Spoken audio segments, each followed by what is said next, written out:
Our guest today is David Bedford, who was born in Liverpool, just steps from Ringo Starr's birthplace, lived off Penny Lane, and sent his kids to the same school as John Lennon and George Harrison.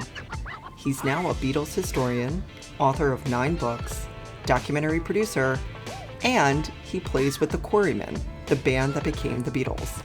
How cool is that? David shares little-known stories of how Liverpool's culture, post-war history, and even a change in the education system created the perfect conditions for the Beatles to form. It really feels like it was Kismet. We'll talk about the musicians who inspired them, the pivotal role the cities of Hamburg and Liverpool played, and the what-if moment that completely changed David's own life. If you think you know the Beatles' origin story, think again. All right, let's go. David, thank you so much for being here today. You are a Beatles historian, author, podcaster, and you have a close connection with the Beatles, right? You grew up in Liverpool? Yeah, so I grew up at the bottom of the street where Ringo Starr was born. Oh my gosh. And the school I went to from the age of 4 was the school that Ringo had attended. Wow. So I think he's 25 years older than me. Wow. Wow. Yeah, so I grew up, I lived in that area, the Dingle, where Ringo was from. I lived there till I was 24. Wow. So I knew that area really well. Like, how has your journey and the Beatles' journey intersected? Oh, it's one of those weird ones. So the Beatles has always been there, particularly when I started playing guitar when I think it was about 13 or 14. And the first music book I got was The Beatles Complete. Now, I've got a good friend of mine, Gary, he was a couple of years older than me, and he'd already started playing guitar. So he was giving me lessons. And so that was the first book I got was The Beatles. So, he was into them, and all my friends, we listened to them, as well as lots of other music as well. So the first songs I was learning to play on guitar were the Beatles songs. And that just sort of stays with you. And then I got married at 22. And then, so the first house we had was still in the Dingle. So it was 2 streets up then from the house that Ringo had grown up in. And then once we decided, okay, probably going to start to have a family, the house we got was too small. So we moved, and it wasn't by design, but the house we ended up in, where 36 years later we are still in, is literally just off Penny Lane. And we got 3 daughters, all born in the same hospital as John Lennon. And our local school for them to go to was Dovedale School, which is the school that John Lennon and George Harrison attended. Wow. And so really my whole life, the Beatles have surrounded me. Yeah, absolutely. And I guess a question that seems pretty basic, but maybe we should start there, is how did the Beatles come together? How did they start? It was all about music. Mm-hmm. And there was no concept of putting a band together. So that sort of thing didn't exist as they were growing up. Because all the stars that were around tended to be solo singers who somebody had identified they've got a good singing voice. They get signed to a record deal, and a record company would go and get a songwriter, get a song off them, put some musicians together, and they'd record it. So it tends to be solo singers. There weren't groups around. And then at the end of 1955, a jazz musician called Lonnie Donegan brought out a song called Rock Island Line, and he started this craze called skiffle.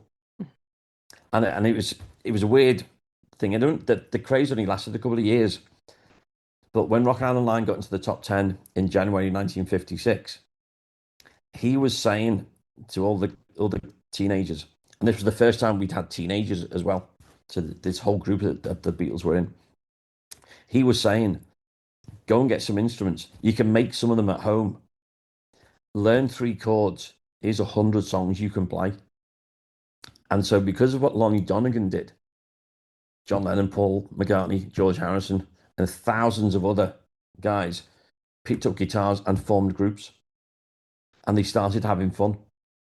And so George Harrison, many years later, said, well, if there's no Lonnie Donegan, there'd be no Beatles. And he's absolutely right. And skiffle was just fun. Yeah. And for a couple of years, it's so easy to learn. But what do you then realize? If you learn three or four chords, well, only a few months after Rock Island Line came out, Little Richard has a hit over in Europe with Long Tall Sally. And then Elvis has a hit with Heartbreak Hotel.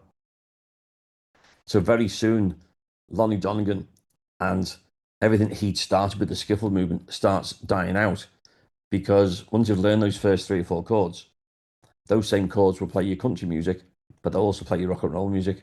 Hmm. And rock and roll was more exciting. And, you know, John and everybody else wanted to be Elvis. Yeah. And And suddenly was, that was it. yeah. And was country music popular in Liverpool at the time or no? Funnily enough, yes. So one of the books that I've written, so I've just published my ninth book about the Beatles.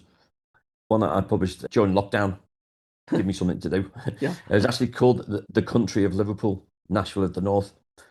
So Liverpool had the biggest country and western scene in Europe. Wow. And this was all going through from the 50s and into the 60s. So quite often, if you look at a bill at a venue, you would have a beat group, but you'd have a country group on as well. And so the two were alongside each other. And then the more I dug into it, well, the roots of skiffle music that had got them started, that's really got its roots in American country and early sort of probably what we call Americana now, Mhm. going back to the 1920s and American folk music. So skiffle sort of had its roots in country anyway. And then you start thinking, well, who are all the artists that the Beatles were inspired by? Mhm. And so when you look at Elvis, Everly Brothers, Buddy Holly, all these guys, Carl Perkins, they all had their roots in country music. So through the Quarrymen stage, which was John's first group, Mhm. and then right through into the Beatles, country music was always there. And the Beatles recorded over 20 songs, which are very definitely country based. Mhm. But that comes through in a lot of the other sounds and stuff that they developed as well. Interesting. Yeah, so country music was a big thing in Liverpool. Yeah. And so it sounds like they were in the right place at the right time. Can you talk about like the importance of Liverpool actually letting the Beatles be the Beatles? Yeah, yeah. No, it's a very unique place, and it could only have happened here. So what we were just saying about timing. So in 1944, obviously, the Second World War was coming towards an end. So Mhm. all these lads, these were all born during the Second World War, and Liverpool was the second most bombed city in Britain Oh, wow. because of the importance of our docks. So we got 7 miles of docks here. Wow. And one of the biggest problems we had for the war was that we were only producing about 15% of the foodstuffs we needed to keep us going Wow. as an island. So we relied particularly on the United States and Canada. So all the supplies keeping Britain going were coming in, and they were coming into Liverpool. And so we got bombed, because the idea was from the Nazis was to, well, if we can stop the supply of food coming in, we starve them into surrender. Right. So Liverpool got very heavily bombed. And I think in total, in the 2 years of bomb 40 to 42, we lost something like 90,000 houses. Oh my gosh. Over 4,000 people were killed in Wow. Liverpool. Wow. And rationing had obviously come in during the war. Rationing didn't finish until 1954, even though the war finished in 45. Rationing wasn't over until 1954. Wow. And even like when I was growing up in the 70s, there were just these gaps where we would play, and it was just known as we go and play on the bomb being the bomb site. Now, you don't, as a kid, you don't think I'm going to play where the bombs have destroyed that house. Right. But that was just this open bit of land Right. where a house had been taken out and not been rebuilt. Wow. So that there were still the scars of the Second World War in Mhm. Liverpool. So that becomes one factor. In 1944, the government brought in an Education Act, which sounds dull and boring, but it's very significant, because up until that point, if you wanted the best education, your parents had to pay for it, Mhm. which meant if you were normal working class, you could not go to the best schools. Right. So what you would normally do is You go to school, you leave at 14 and go straight into work. Hmm. This act brought in the extending of the school age up to 16 and made education free, Well, even in the best schools. Now, that works out perfectly for this age group because John, Paul, George, Pete Best, Stuart Sutcliffe, of those six core Beatles, all went to grammar schools, the best schools in the city. John formed the Quarrymen at Quarrybank High School, which is one of the best schools in the city. And he did it when he was 15, 16. So under the old Education Act, he wouldn't have gone to that school. He would have been out at 14. oh, That's one of those sort of weird quirks. So it's this thing about being born at the right time. It's such a unique time. It'll never happen again like this. So you've also got post-war, obviously hundreds of thousands of soldiers were killed. Lots of others were maimed. And so there was full employment.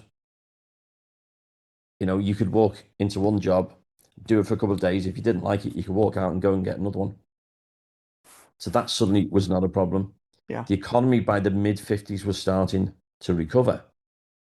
And now we've got these teenagers who are now 15, 16 and maybe doing a paper round, but they've got some disposable income. So suddenly we've got teenagers with money who are into music. So we can sell records to those people. We can sell comics to them. Right. And so it is such a unique time. Tie that in with Rock Island Line, Long Tall Sally, Heartbreak Hotel, all in 1956. 1956 is the year everything changes in Britain. Musically and culturally, everything changes in that 1 year. Uh-huh. And they were all just at the right age at the right time. So you've got that timing, but then you've got the uniqueness of Liverpool. Hmm. Because we're such a major seaport, we were the main port for the transatlantic trade that had been going on since the early 1800s. Been trading with countries around the world for 300 or 400 years. So we've got the oldest Chinese population in Europe was established here. Got the oldest black communities here. We've got those from Scandinavia in here, all around, particularly Ireland, Scotland, and Wales, all in here. So you've got all these different nationalities coming in and out of the city, all bringing their own cultures, their music. Now, the Irish, of course, was a massive influence. Hmm. And because of the Great Famine back in the 1840s, Hmm. 1.5 million Irish people passed through Liverpool, Wow. escaping poverty and starvation in Ireland. About 40,000 or so couldn't afford to move on from Liverpool, so they stayed. That swelled our population massively, and all four, John, Paul, George, and Ringo, all have Irish family connections. Oh, wow. Pete Best, his grandparents were Irish. Stuart Sutcliffe was Scottish, so there's a Celtic thing going on as well. Yeah. So there's the big Irish presence in Liverpool, which brings the Irish folk music. Of course, from those 1.5 million, virtually all of them then set sail for the east coast of America. So obviously, there's a big Irish influence on those major cities on the east coast. Right. A lot of them will have come through Liverpool back in the 1800s. So that sort of left its mark. So we've got that Irish influence here. Yeah. And of course, if you go back, talking about country music again, the roots of country music in America came down from the Appalachian Mountains. Hmm. But they actually got that from British folk music, Hmm. and particularly from the Celtic Ulster Scots. Right. So the roots of American country music is actually in British music. Interesting. Yeah. That got taken over to the Appalachians, who then brought it back over here.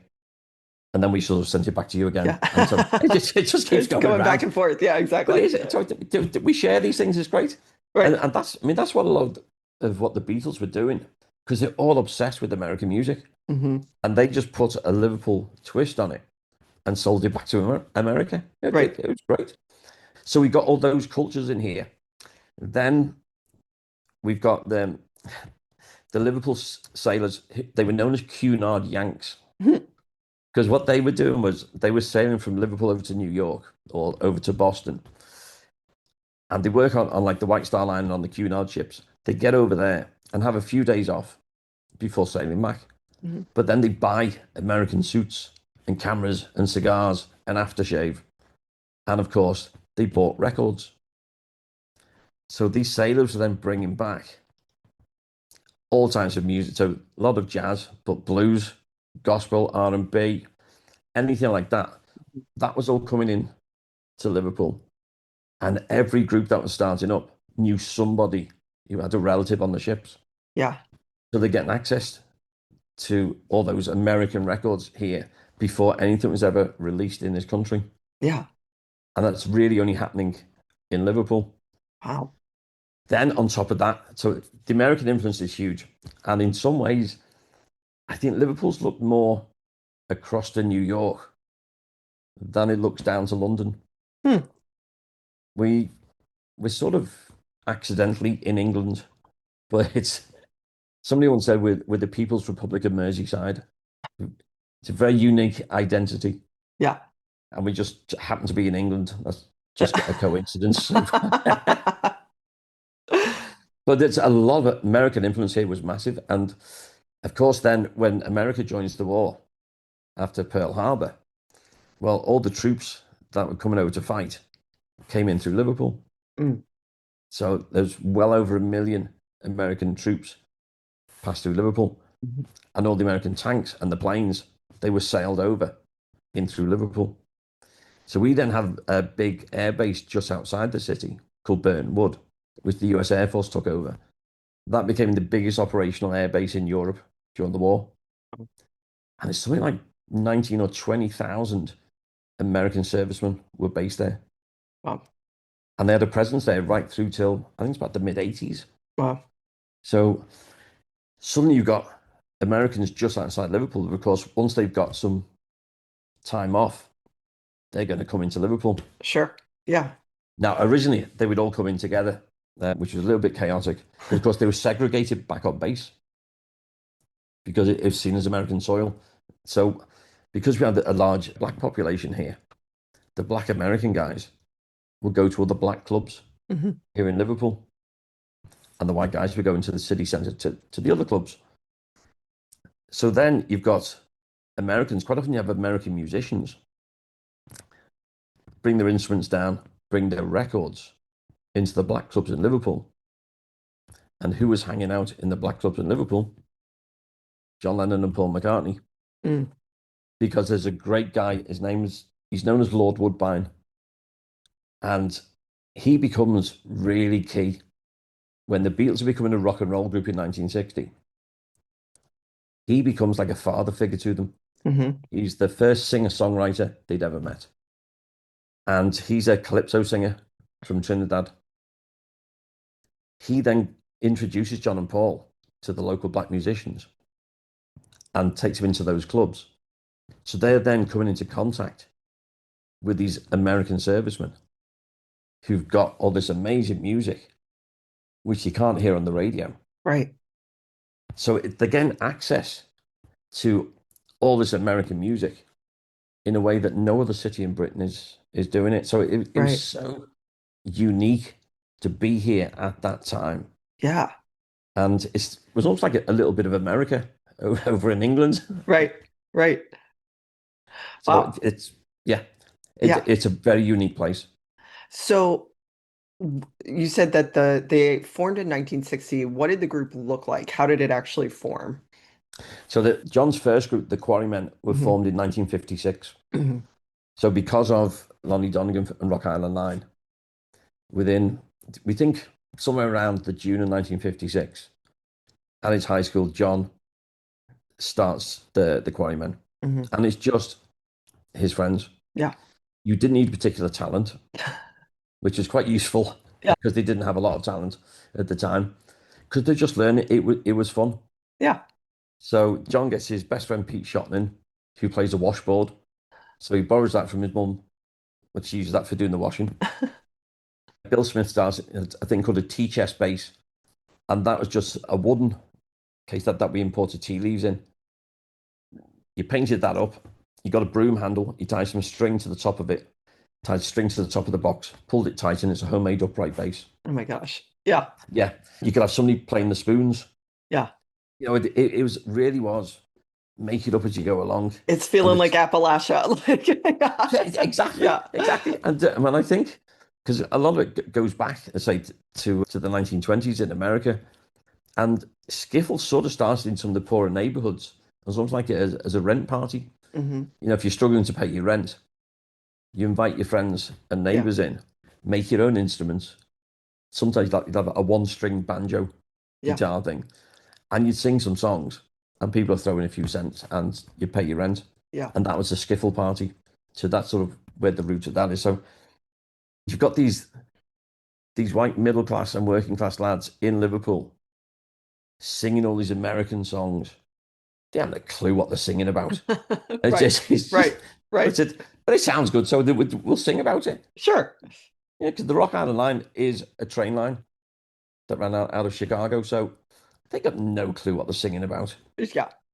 But it didn't It didn't matter. matter. Yeah. It didn't Yeah. matter Yeah. because one of the guys, Rod Davis, he heard an uncle was selling a banjo and a guitar, so we went to see him. The guitar had already gone, so he bought the banjo on the Sunday. Goes into school the next day and says to his mate Eric, who's already in the Quarrymen, "I've just bought a banjo. Great, you're in the group. I can't play it. It doesn't matter." Yeah. And that was it. It was fun. And for most of that first 12 months, it was a group of friends just having a laugh. Yeah. It was fun. And that's what Skiffle was all about. It's just fun songs, entertaining, and you go and play wherever. Right. And if you're very lucky, maybe somebody might even pay you Yeah. occasionally. Right. But so that really from 56 to 57 is just John and his school friends Yeah. just having a laugh. That all changes when he meets Paul McCartney. Hmm. At that point, so that's July 1957. Okay. And that when it starts to become a bit more professional. So they've had 12 months. They're having a laugh. And it's one of those weird things. So that the most recent book I've done, The Beatles What If, all started when I found out how John and Paul met. Hmm. So this when I found that sort of 20 odd years ago. John Lennon had a bad reputation. Right. He wasn't malicious, he was mischievous though, Hmm. at school in particular. So the parents referred to him as that Lennon and would say to their sons, "We don't want you hanging around with that Lennon. That He's Lennon. Yeah. trouble." Yeah. So that's what he was like. He was the class clown. He was always up to mischief. So his friend from the age of 5 was Ivan Vaughan. He was a clever lad, Hmm. but was mischievous like John. So Ivan's parents said, "You're not going to the same high school as that Lennon." Mm. That's how bad he was. So instead, Ivan can't go to the local school. He gets sent all the way into Liverpool city centre. And he ends up in a class with the lad born on the same day as him, which is the 18th of June, 1942, whose name was Paul McCartney.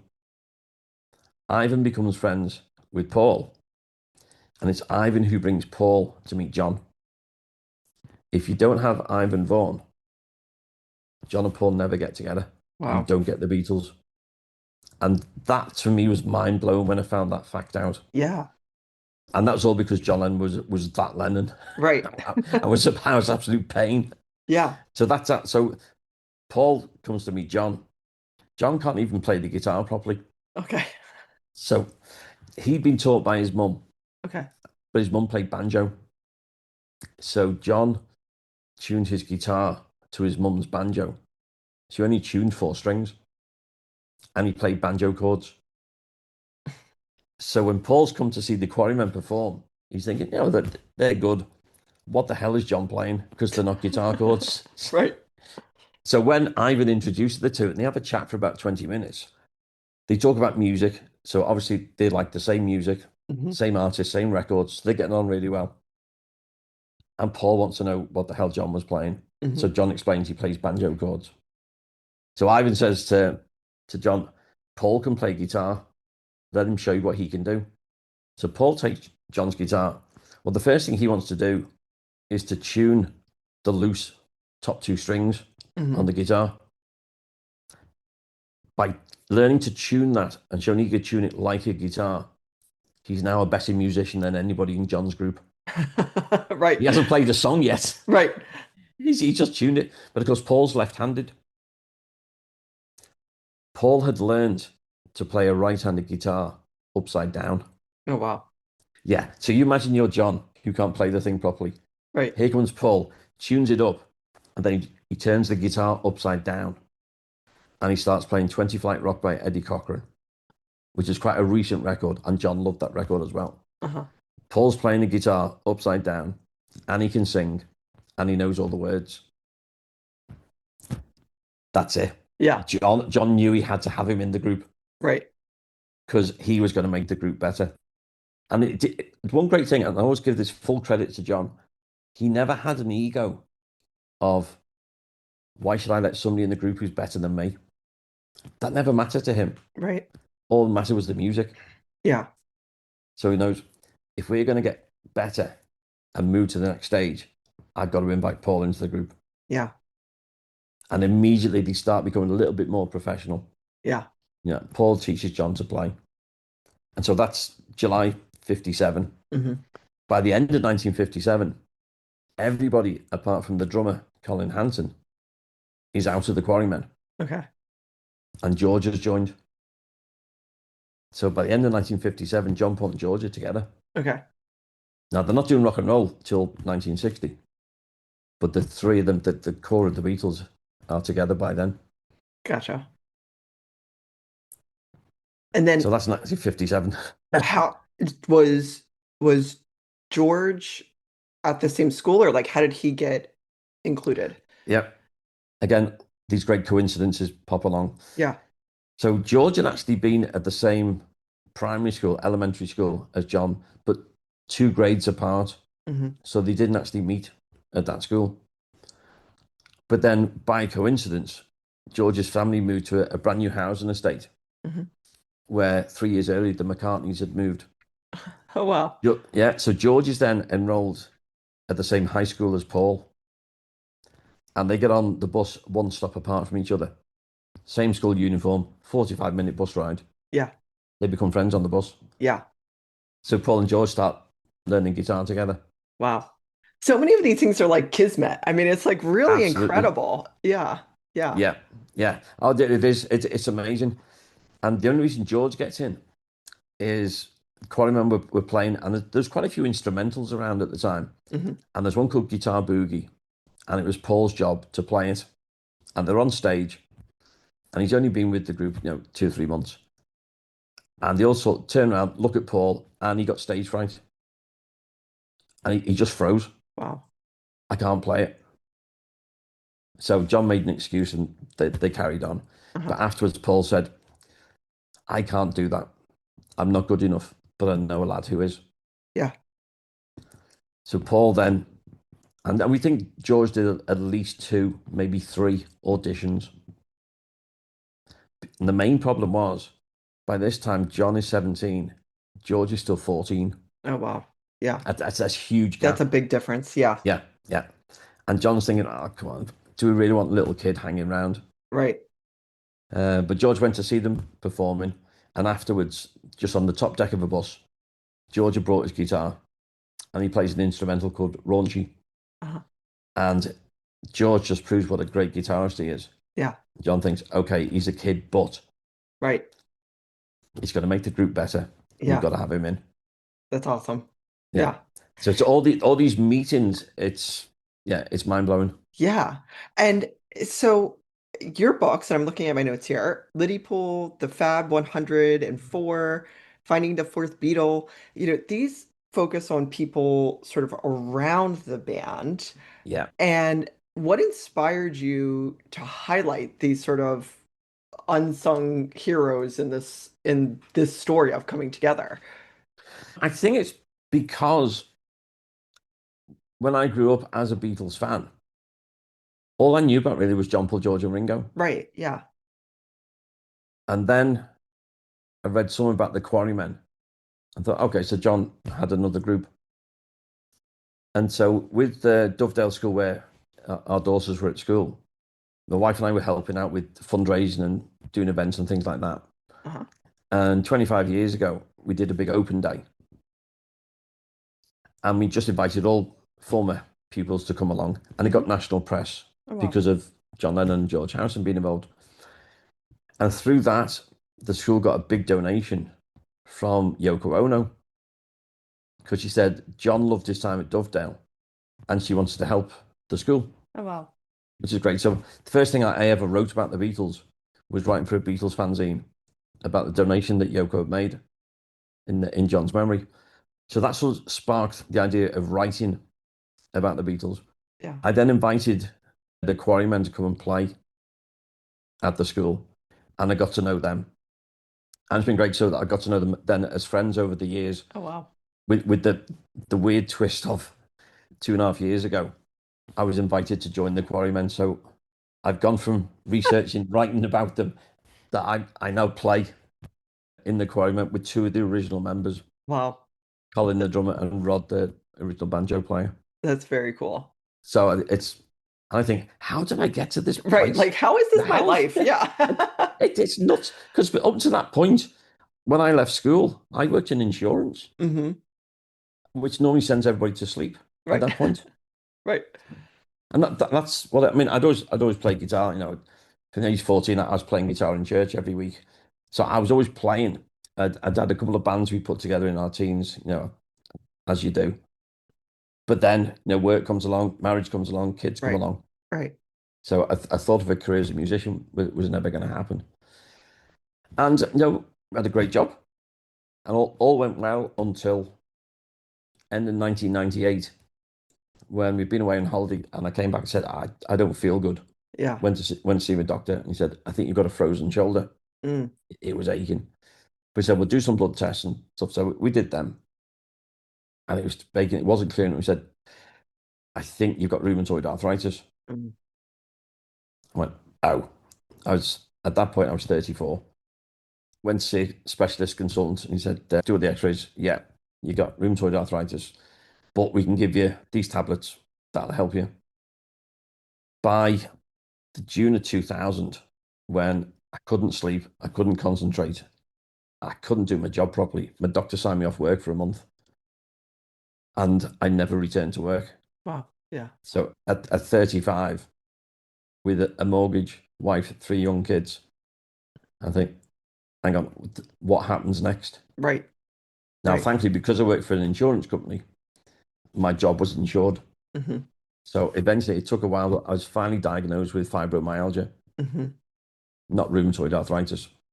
So, as they don't know what causes it and there's no cure for it, Right. I've been popping pills for the last 25, 26 years Wow. and learning to cope with that. So, I had to find something to do Yeah.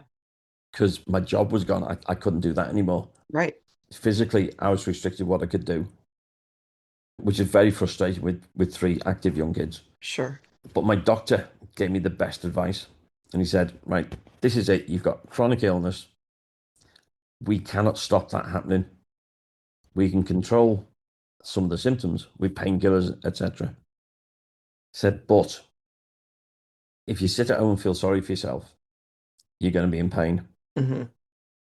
But if you do something and keep your brain active, your brain cannot concentrate on pain and what you're thinking about. He said, you've got to find something to occupy your brain. Yeah. And that's what coincided with Yoko giving the school the money Wow. and Wow. the opportunity. Then, so I wrote that first piece for the London Beatles fan club. And I told my doctor about that, and he said, okay, keep doing that. What more can you do? What can you Hmm. find out? So I thought, well, I've grown up and gone to the school that Ringo had gone to. I live off Penny Lane. Hmm. My kids are at John and George's school. I'll go and find a book on the Beatles in Liverpool. And I've always been a keen photographer. So I thought, that'll keep me going. Yeah. I'll read that book. I'll go and photograph some places. And I couldn't find a book which was just about the Beatles in Liverpool, Wow. That's which I, surprising, giving all the exactly. literature and yeah, that's amazing. Yep. Nobody had bothered to do a book just on all those early years Yeah. because they all wanted to do this is them famous. Right. Oh, by the way, and tell the same half a dozen stories at the beginning, which as I Right. was reading, I was really realizing some of those were wrong anyway. Oh, wow. And if the first one's wrong, everybody repeats the wrong stories. Right. Of course.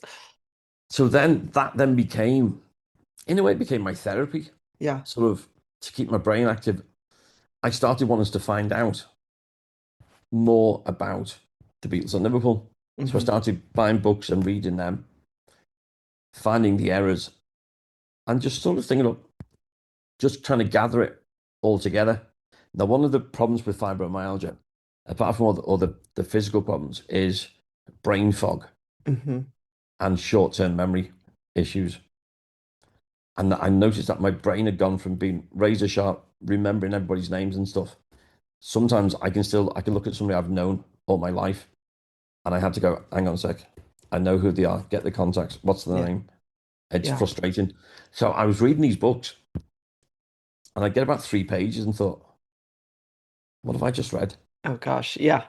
I think I can't remember what I've just read. So I just started making notes on bits of paper. So I had these books with bits of paper.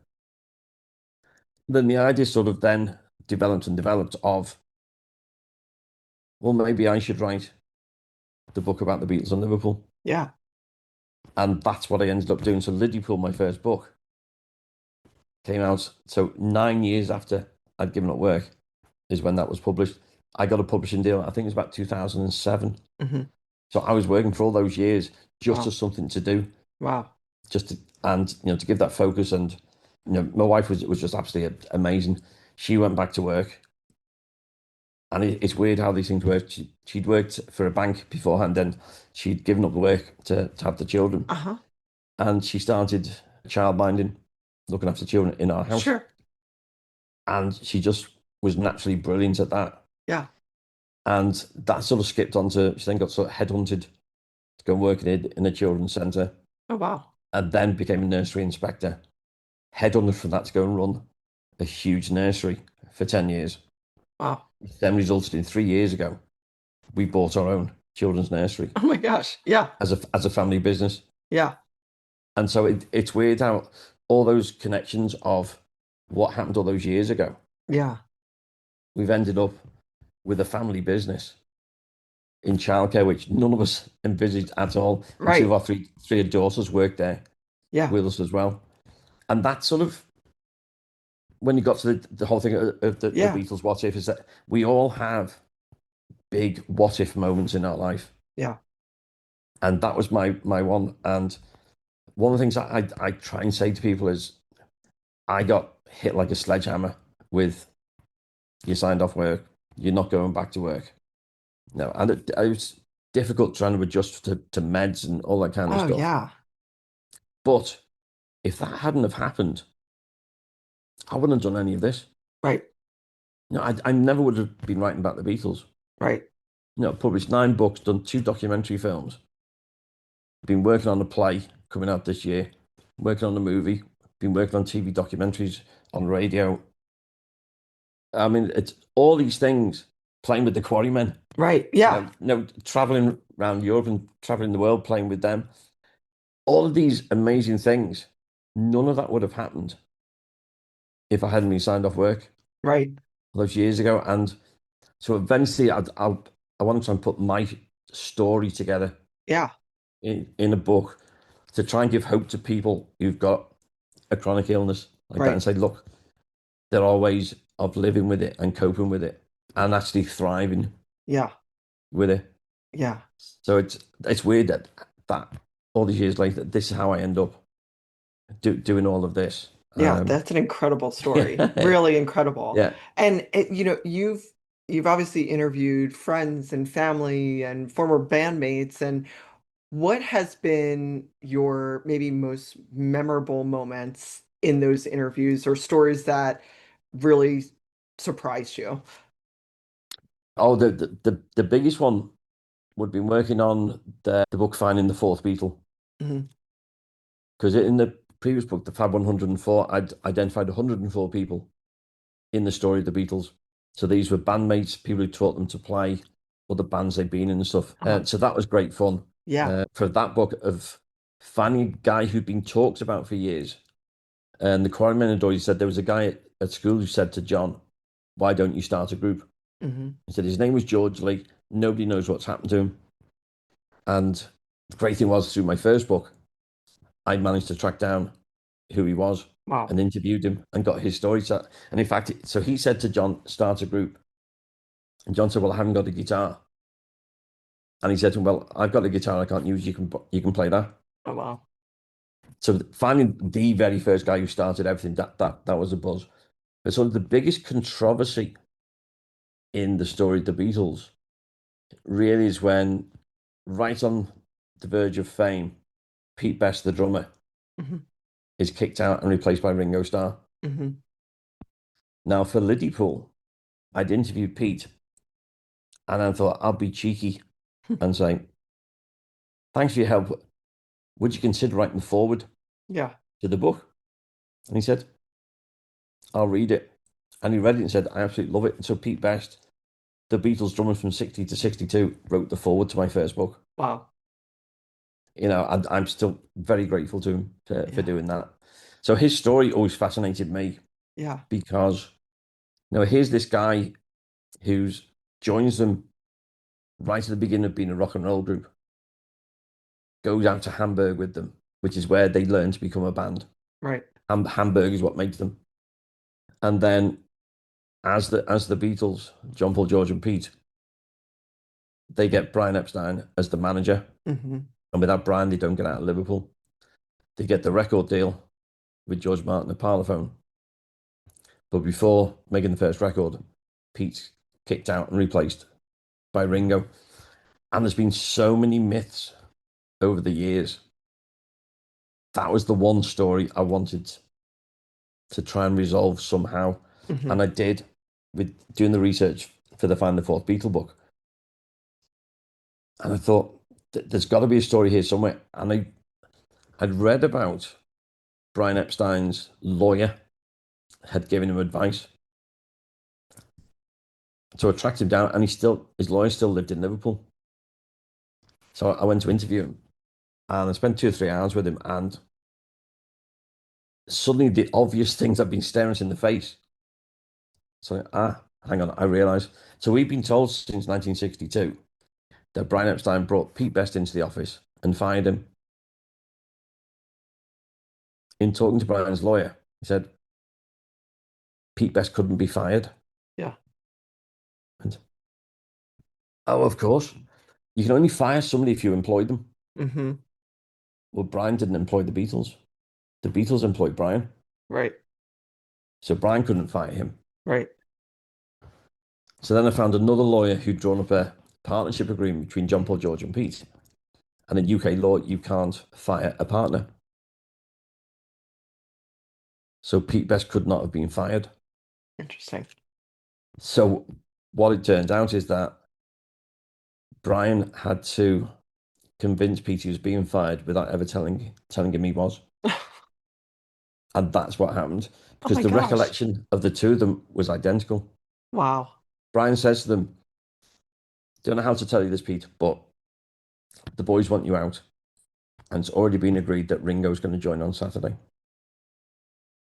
Now, he was never told he was fired. He was never told he was out of the band. But there's Pete. What was he, 21 years old? What's he Yeah. going to think? I've been Right. fired. See, what they should have done under law is dissolve the partnership of the Beatles, draw up the accounts, and Pete could be paid off, and then they could start a new partnership. Right. They didn't have time to do it, so they had to trick Pete into getting him out. Wow. And one of the weirdest twists is that because Pete had signed the management agreement with Brian, Mm-hmm. as did the others, Brian didn't sign that management agreement. Now, he did that deliberately because if he'd have signed it, all of them would have been tied to Brian's services for 5 years. So Brian wanted away. If he couldn't get them a record deal and do what he Yeah. promised, he wanted them to be able to walk away. No, he was always so fair.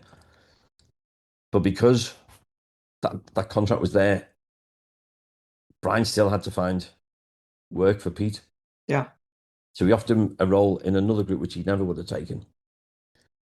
But then one of Brian's friends, Joe Flannery, Hmm. invites Pete to join a new group he's putting together, Lee Curtis and the All Stars. Hmm.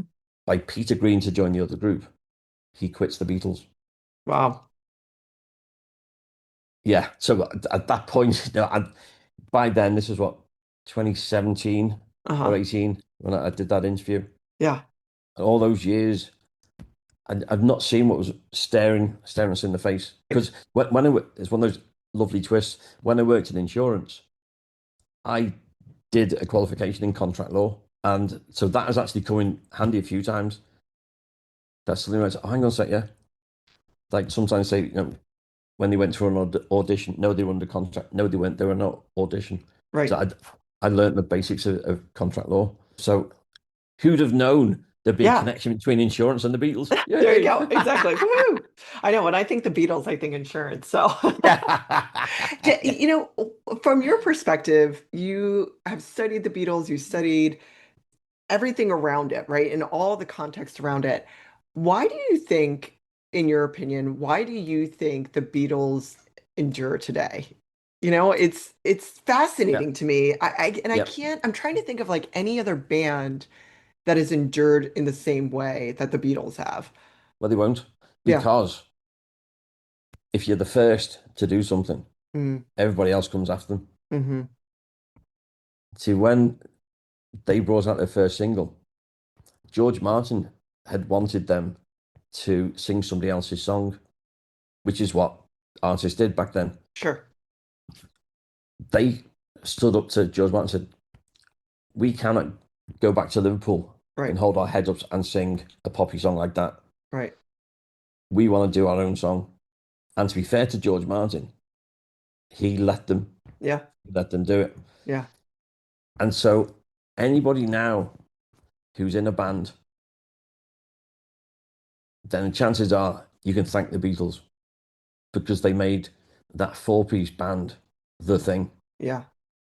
But also anybody who's just singer-songwriter in a band, Hmm. you can thank the Beatles for what they did.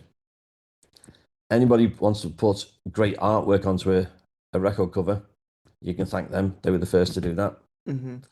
If you want to exploit a pop promo video, they were the first to do that. Yeah. Have lyrics included with an LP, they were the first to do that. Oh, wow. They were the first to do a world tour Hmm.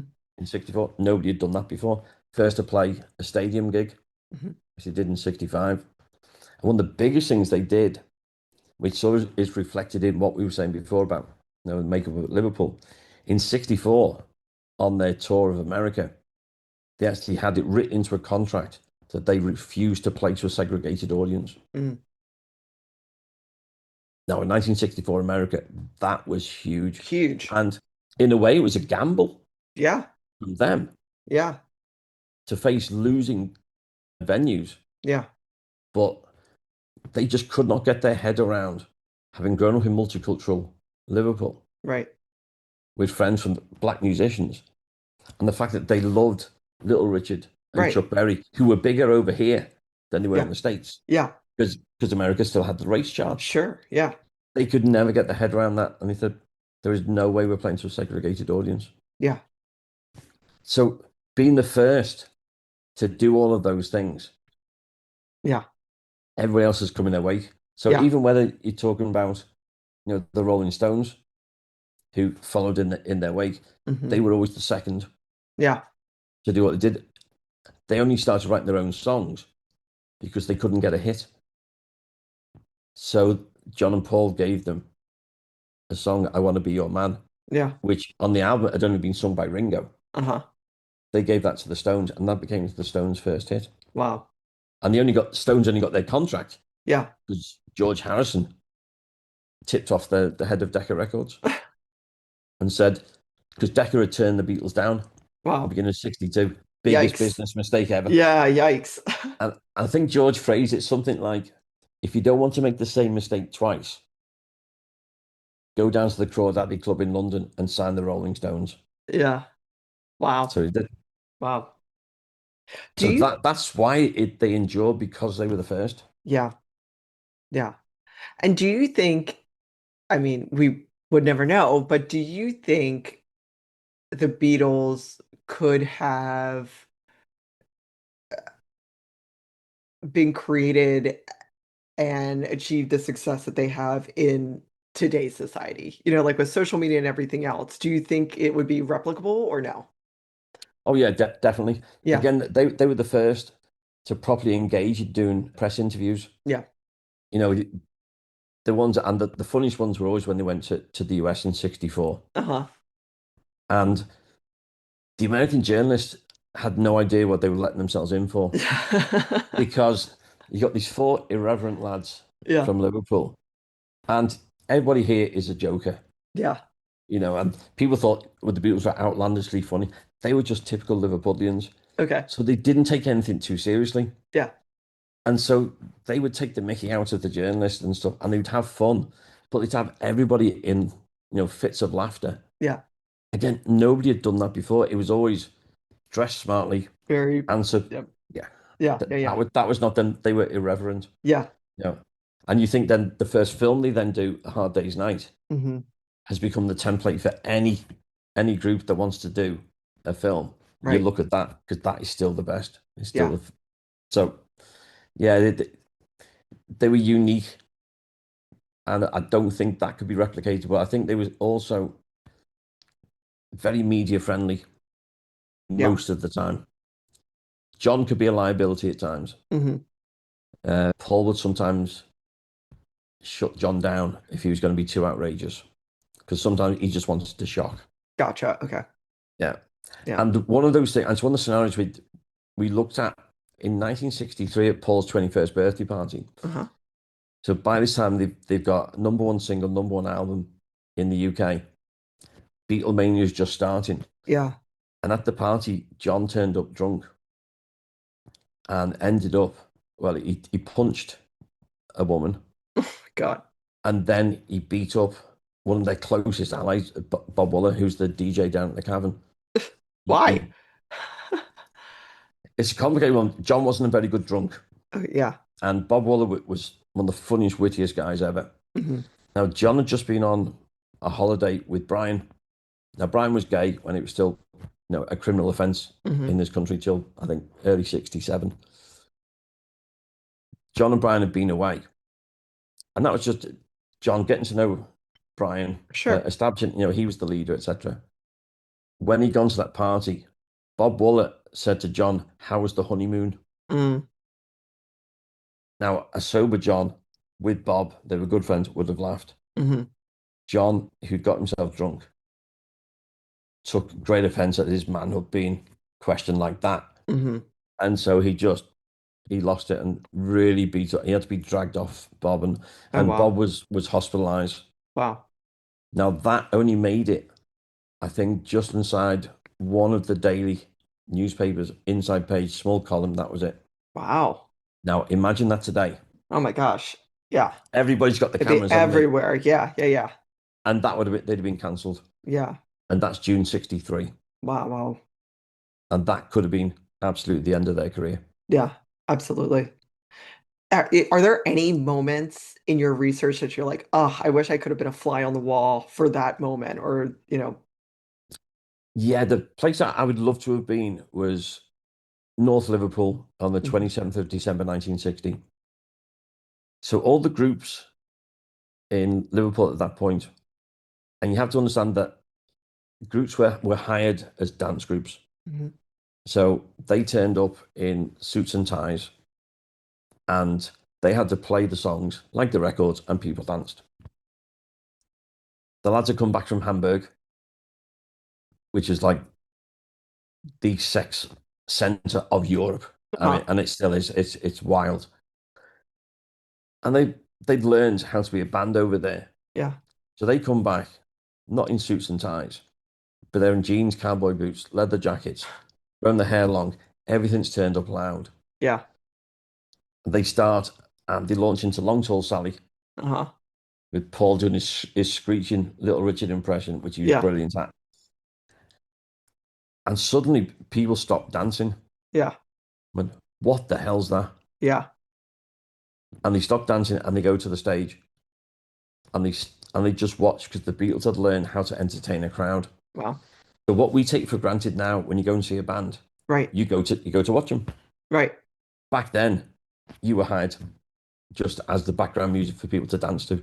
Yeah. They changed that. It's almost like at that moment, the modern gig It is was like, invented. yeah. Yeah. And that was the moment. And suddenly, every promoter in Liverpool wanted them. Yeah. And they knew something had happened. Yeah. And that was it. They think that they could make a living at this. That was the Yeah. moment everything changed. It Yeah. was right there. Wow. And I'm sure you get asked all kinds of questions, and a lot of them are repeating questions. But what do you wish people would ask you, or what do you wish people knew that maybe doesn't come up that often? Brilliant question. Thank you for that one. Because one thing I also do, I'm a tour guide as well. Oh, nice. So I've been doing that for quite a few years, which is great fun Yeah. of taking people around Liverpool and telling them the stories. Yeah. And one of the things I've been doing a lot of research on, which started with the second book, Fab Hmm. 104, was the Beatles loved Black American music, Hmm. and everybody's known they've loved that. Nobody ever thought to say why. Yeah. Where did you get that from? And everything I was telling you before of that story of Lord Woodbine, this Trinidadian calypso singer, taking them round to meet the black musicians and meeting those black American guys with their records. Yeah. They were just obsessed Yeah. with that music. And it all came from that part of Liverpool and those people they were meeting in 1960 and 61. And it's a part of the story I'm trying to tell more and more. And it's one of the, well, I've been helping on two documentaries. One's already been out, there's one coming out later this year. And the one this year is talking about Lord Woodbine and Hmm. those black musicians because we found out who they were. And there's a couple of them are still alive Oh, wow. as well, which has been great to to interview them. And one of the guys, a lovely fellow called Sugar Dean, and he was a great singer. And he still does some work with Paul at his performing arts school here. But just talking to him, and he's saying, John and Paul are watching all these black musicians at the clubs. And he's saying, come up and play with us. No, no, we just want to watch. So then wouldn't be too much later that he'd then go down to the cavern. And if you look at the set list, because the Beatles were mainly doing covers, Hmm. it was all those songs Oh, from wow. these black Americans that they'd learned in these clubs and from these American guys. Yeah. Wow. And nobody thought to ask why. Why? Yeah. But Yeah. that is the question. Wow. That's it is funny because I've always known that they were influenced by Black American music and in gospel and country, Yep. but I have never asked why. Like I just sort of was like, oh, they liked it. Like, but that's Yeah. not really a great Yeah. assumption. And how do you hope that your work changes or influences people to view the Beatles? I view myself as a historian, Hmm. and my thing is to get the history right. Yeah. And there's a lot of myths out there. Yeah. And I don't want to change history, but I love giving credit to the people who maybe don't get the credit. We know what happened when the four of them Right. become famous. Right. Right. It's a well-known thing, and it's going to be retold again, as we know. There's these full biopics, Oh, yeah, films that's getting right. made, Yeah. coming out in 27. But we sort of know that story. Right. But for me, the interesting bit has always been what happened in Liverpool. Yeah. The questions like we started with them. Well, how did they get started? Yeah. Why? Where did they get these musicians from? How did they meet? And what were the musical influences? Right. And that for me has always been the most important part. So I want people to know why Liverpool is the only place the Beatles could have come from. Could have, yeah. Yeah. I mean, even the context about World War II, it makes so much sense, but without Yeah, that, you just yeah, don't have the full context and the Education Act and all of that. I mean, it's really, like you said, we all know the like main story, right? But what leading up to it and how it yeah. became is just fascinating. And what's next for you? Like, what upcoming projects do you have, and what are you excited about? So, done two documentaries. One came out in 2018 called Looking for Lennon, Hmm. where we only interview people who knew John Oh, personally wow. to tell his story. Again, pre-fame, Yeah. because the guy had a very, very traumatic childhood. Mm. So we'd tell that story. So the one that's just come out, and I think there's a deal going through at the moment that it'll be on American screens Oh, cool. soon. A film called No Hamburg, No Beatles. Mm. And it's why Hamburg was the crucial part of the story Yeah. because they never become famous if they don't go to Hamburg. Yeah. Again, how they get there is by look and twist in the stories are just absolutely fascinating. Yeah. So, and while we were making that, I was just saying to our producer and saying, do you know what? This would make a brilliant play Hmm. because you don't need Beatles music. You'd have the best rock and roll soundtrack. And it's such a fun story. Yeah. And I said, do you know what that would? And so we got a local script writer, a great guy called Ian Salmon, and he set about writing the script. And I just act as historian, script advisor Yeah. with him on that. Been great to work with. A local director, Stephen Fletcher, great stage director. Local actors, and it's going to have its world premiere in Liverpool in September. Oh my gosh, congratulations. That's Yeah, really exciting. yeah. So it's called Shake It Up, Baby, Nice. and it's going to tell that Hamburg story, Yeah.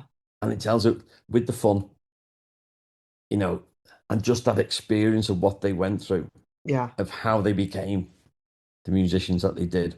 Yeah. And Ian's written this brilliant script. It's funny, Oh, that's great. it's educational as well. Yeah. So then hopefully once that's had its premiere there, that it will then move on. Yeah. And it's one of those, it's timeless because you're telling that story of 60 to 62. Right. Right. That's it. But it's a great, great story. So obviously, when we did the Lennon documentary, I'd never been involved in making a film before. Right. So that's been fun. Never been involved in a play before. Yeah. So learning from that. And then hopefully working on the drama Yeah. movie as well. Cool. So that's sort of it in the pipeline. And there's just always something else. Plus having fun. You've got more Quarrymen gigs coming up. Yeah, exactly. You're really Yeah. busy. Like you're a busy Oh, guy. yeah. And I'm supposedly retired Yeah. It doesn't in sound like theory. it. I don't think you're No, doing retirement right. Yeah. no, exactly. So Or I'm still exactly listening. right. I'm not sure. You might be Yeah, doing it exactly right, yeah. but Yeah, but it's just I never would have got to do any of this. yeah. So it's the fun of that, Yeah. and I enjoy what I do. Sure. I have great fun with it, and there's more book projects and been asked to get involved in it, so it might become a TV series Cool. as well. There's just things just keep cropping up, Yeah. and there's always something new to learn, Yeah. which is the great thing about it. Which is also interesting, right? Because Yeah, I think it goes back to not only do we feel like we know the story, yeah, but it's just fascinating that there is more to learn, like that there's more to uncover. yeah. One question, once the Beatles achieved their fame and like blew up, right? Did they, how did they relate to Liverpool after that point? Well, because they'd all left the city in 1963 Hmm. because they had to move to London Right. because that's where the record companies were, Sure. TV, radio, newspapers, everything. So they had to base themselves in London. So they'd left the city in 63. Right. So, of course, they'd moved on. I mean, once they'd made their money by mid 60s, they Hmm. all bought houses for their parents up here, looked after the parents. So, they all took care of them. And then they sort of moved on. So, of course, John, by the time the Beatles have split up in 70, he's married Yoko Hmm. and he's off to New York. Yeah. So he settled over in New York and is doing his solo stuff. The split had been quite acrimonious, Hmm. and John and Paul didn't speak for quite a while, and they were sort of trading insults in songs, Yeah. so having a dig at each other Yeah. in songs. Ringo, he was just like perfect when he came in because he didn't have all that long history with them, Yeah. but he was the oldest of the four, and he was in the first professional band in Liverpool, Rory Storm and the Hurricanes, Uh-huh. and he had a stage name.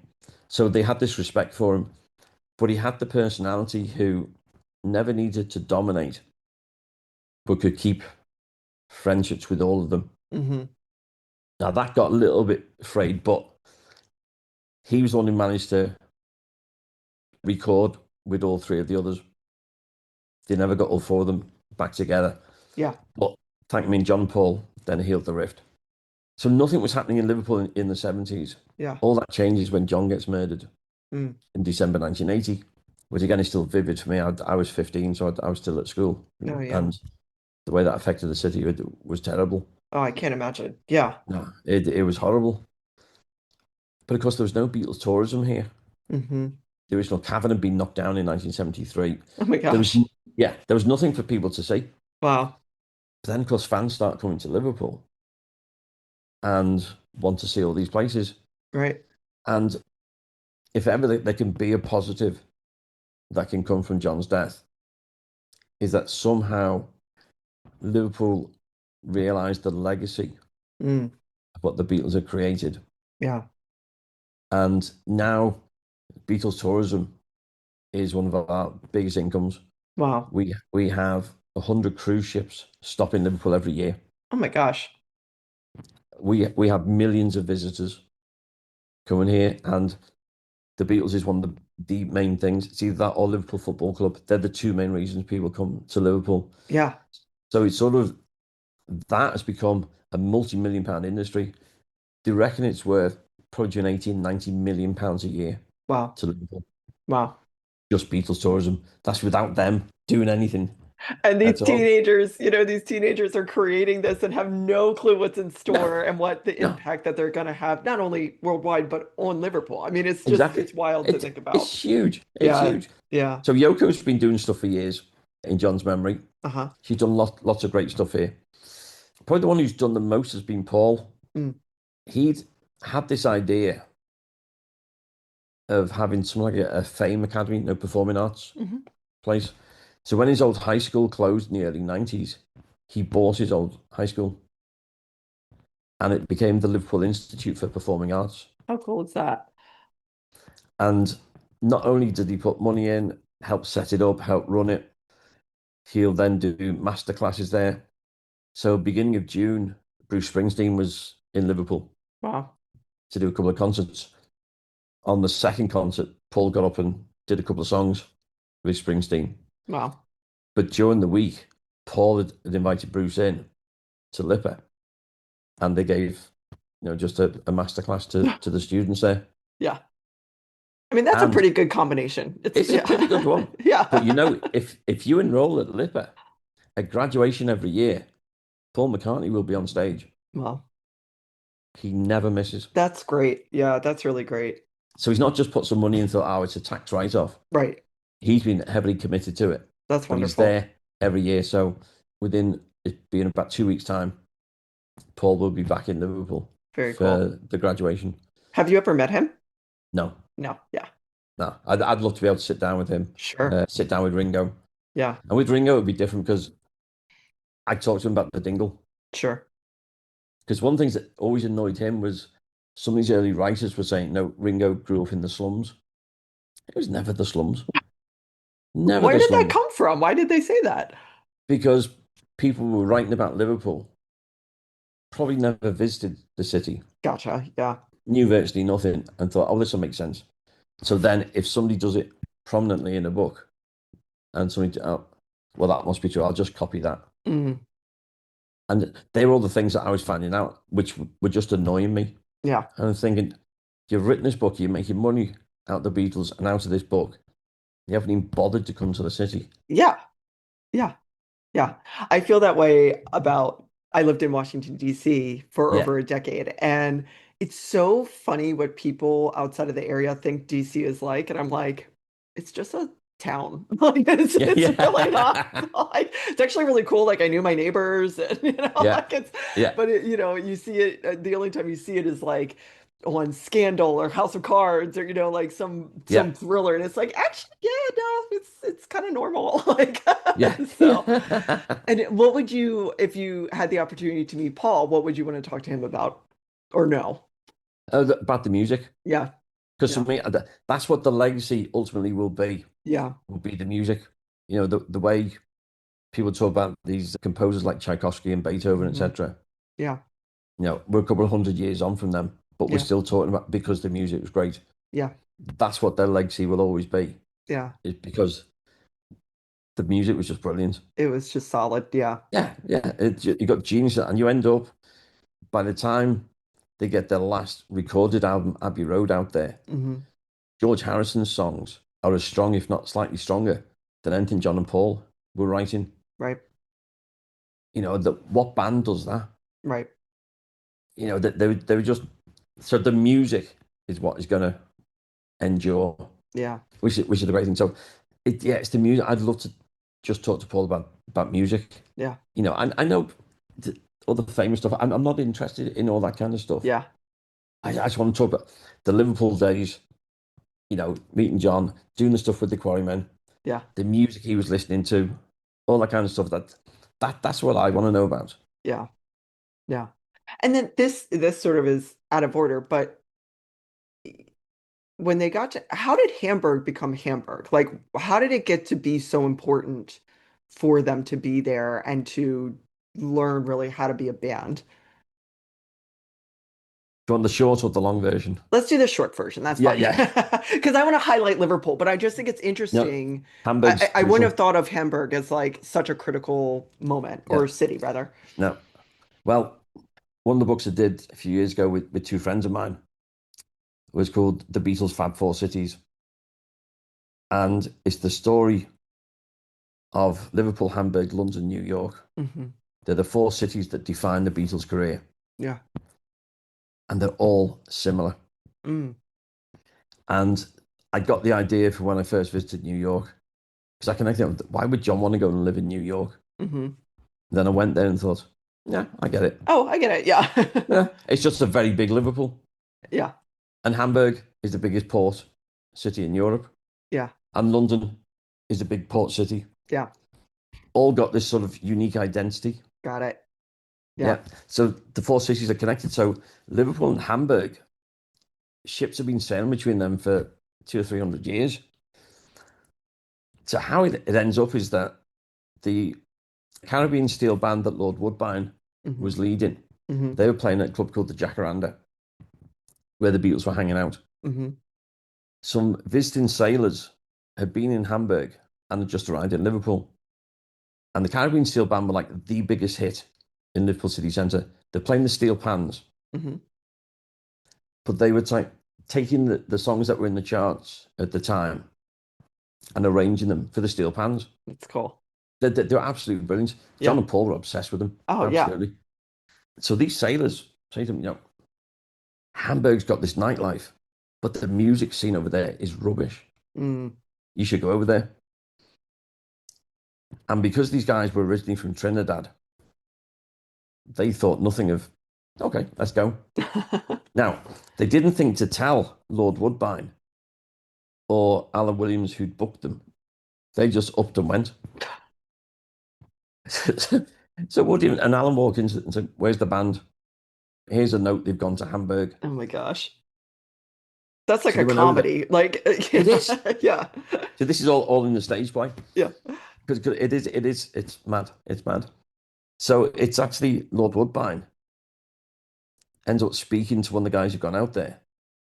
And Woody says to Alan Williams, he said, we should go to Hamburg. This could be a good thing for us. hmm Alan wasn't that keen, but Woody convinced him to go. Mm. So they go over there, and I interviewed Alan a few times, met him a number of times. And I remember him saying that he went to a German club and there'd be German rock and roll bands in their broken English trying to sing American rock and roll. And it just didn't work. Yeah. And Alan, the daughter said, going, oh, tutti frutti on the Right. ruti. Yeah. It said it Yeah. was laughable. Yeah. So Alan and Woody went to see a club owner called Bruno Koschmider and said, they're rubbish. Yeah. You need proper rock and roll. And he said, well, we can't afford to bring the Americans over there. Hmm. He said, you don't need to. Yeah. We We've got them. got Yeah. all in Liverpool. Come to Yeah. Liverpool. We'll get you your bands. So that's how the connection is made. Wow. Yeah. But it doesn't quite go smoothly. So Kashmir, instead of going to Liverpool, goes to London looking for a band. Hmm. And by a weird coincidence and chain of events, as the Liverpool band called Derry and the Seniors, who were about to go on a UK tour, had given the jobs up and the tour got cancelled. And so they went to Alan and said, what are you going to do? You've got to help us. Hmm. My friend runs the Two Eyes Coffee Bar in London. I'll take you down. Alan drives them to London. He said to his friend Tom, said, they'll play for free. Hmm. So Derry and the Seniors get up on stage and play for free.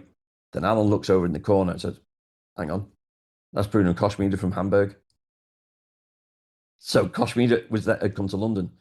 Alan ends up going to London and they end up in the same club. Yeah. Alan goes to speak to him Yeah. and says, this is what I was telling you about. These are brilliant. So Kashmir takes Derry and the Seniors to Hamburg. They go down so well. He says, send me another group. Got it. And Jerry and the Pacemakers weren't available. Rory Storm and the Hurricanes weren't available. Castle and Casanovas weren't available. This bunch of bums hanging around the jacaranda called the Beatles were available. Yeah. And that's how they go out And there. that's how, wow. Yeah. It's really kind of unbelievable how all the stars align. I mean, it's It's really nuts. unbelievable. Yeah. I do say, if you wrote this as a film script for fiction, Hmm. nobody would make it. No, they'd be like, It's this so is too incredible. many coincidences. Yeah. Yeah. Yeah. Yeah. Yeah. Yeah. Yeah. Because so they end up in Hamburg, and when they get out there, they're not particularly good. Right. They've only been a rock and roll group for 3 months. Sure. Pete Best had joined them, 3 days before they went to Hamburg, Wow. because they'd gone through a succession of drummers, Yeah. and it was 3 months already. But because they were playing between 6 and 8 hours a night, Yeah. If that you learn it. it's their training. Yeah. Yeah. And that's what it was. It was the relentless hours after hours, day after day after day Yeah. of playing there and suddenly learning how to become musicians. Because one of the biggest problems they had was most songs back then lasted for between 2 and 2.5 minutes. Hmm. But if you got to fill 6, 7, 8 hours, that's a lot of songs. That's a lot of songs. Yeah. So they were very good at learning songs, but they were then picking up the idea of, let's do our own arrangement. Yeah. And let's make a 2 minute song last for 5, 10, 15 minutes. Hmm. So they Smart. learn then to play alongside each other, know what each other's doing, Yeah. and they become entertainers. Because their job was to pull in the crowd from the street into the bars so the people would spend the money Right. in the bars. Right. So when they started, there's like half a dozen people in the club. Yeah. But give them a few weeks and the club's absolutely packed. That's amazing. Everybody wants to see them because they'd learned stagecraft. They'd learned to be a band. Yeah. That was their audition in a way. That was their apprenticeship. Was those 3 or 4 months out in Hamburg playing for all those hours. And is that where they picked up their style? Yeah. Yeah. Yeah. They learned everything. So the people they start hanging around with, there was 3 people: Astrid Kircher, Klaus Forman, and Klaus ends up, he designed the Beatles Revolver album cover. Jürgen Vollmer, who was one of the first to have what became known as the Beatles mop top haircut. That was actually a French style, Oh. which the Germans in Hamburg were doing. So they copied it from them. Huh. So Stuart Sutcliffe falls in love with Astrid. They get engaged. Stuart is the first to get the haircut. Yeah. The others laugh at him, but John and Paul then get theirs done. Yeah. End of 61. Then George gets it. So that's how. So even the haircut from there. Stuart was a great artist. They were all stylish. So they were wearing leathers, trousers, jackets, etc. Because they would last. Because they bought suits and stuff, but they just fell apart. Sure. With all the sweat. Yeah. So it was practical. Yeah. But they learned, they picked up a style. Yeah. And they were trailblazers back in Liverpool. So Hamburg then, that's where they learned to be a band. And in 61, they played for 92 nights consecutively. Wow. Yeah. But while they're there, they make a record, My Bonnie, with a guy called Tony Sheridan. Uh-huh. And when that gets released in Germany in October 61, all the fans start going to a record store in Liverpool saying, we want this record. Yeah. And the record store was owned by Brian Epstein. Wow. So again, it comes back to Hamburg. And there was, They make yeah. the record out there. So Brian imports the records from Germany and they sell out. Yeah. You think, okay, here's a band I'm hearing about, I'm reading about, and Yeah. they can sell records. I'm in. Yeah. Wow. Wow. Wow. That's interesting. So So, is there anything that we haven't talked about that you want to make sure listeners hear or know about? I also have a YouTube channel, Hmm. which is called Bright Moon Liverpool. And I've done a lot of like little walking tours around the city centre, telling the history, showing people around Liverpool, just so you can see what it's like. So you can go on and do that. Hmm. But now I think We covered a lot. Yeah. we've covered a hell of a lot. So that's Right. 1957 done. Let's go to 1958. Yeah. So, no, Yeah, let's go back. No, but and I will say, and we'll get to this in just a minute of how people can find you, but we've covered a lot, but there's so much more, and you've written books and the documentaries and podcasts, and yeah, so if you're a Beatles fan and you want to learn more about this, there's plenty more to learn. This is sort of the tip there's of the iceberg. So yeah, there's yeah, so much to learn, yeah, and it's fun. I yeah. love it. Yeah, and I can tell. Yeah, I mean, this is like what you're meant to be doing. So Yeah, I'm going to start listening to Beatles music more because I feel like it was Kismet for them. It's Kismet for you. Like, I feel like maybe it'll put out some good vibes for me in the universe. So yeah. I ask everyone these three questions. Go on. And what advice, and this can be in any sort of context, but Yeah. what advice would you give to your younger self? Probably would have said, stick with the piano lessons and learn to read music. Yeah, I was lazy, yeah. and when I was about 8, and I gave it up. Hmm. But then maybe, you know, John Paul and George couldn't read write music, Hmm. so I used that as my excuse to never There you learn go. Yeah. read write music. So I'd say, don't listen to your older self. Mhm.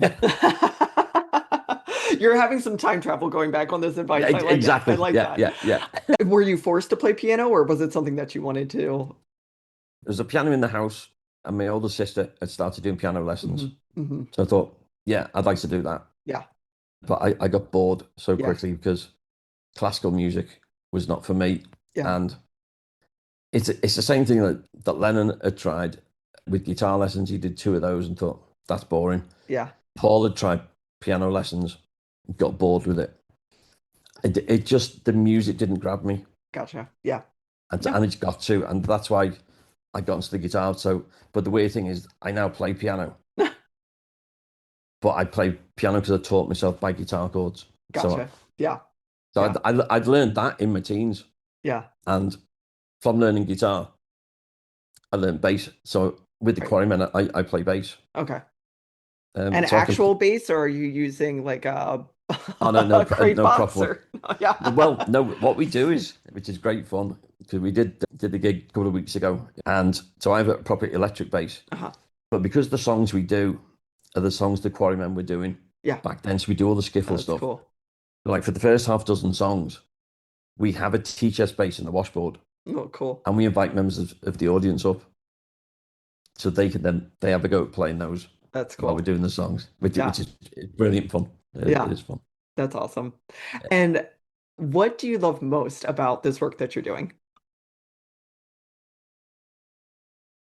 I've got to do things I never would have done. Hmm. I get to meet so many fantastic people, and I love hearing their stories and being able to then tell their stories. And I've always enjoyed being a storyteller. Hmm.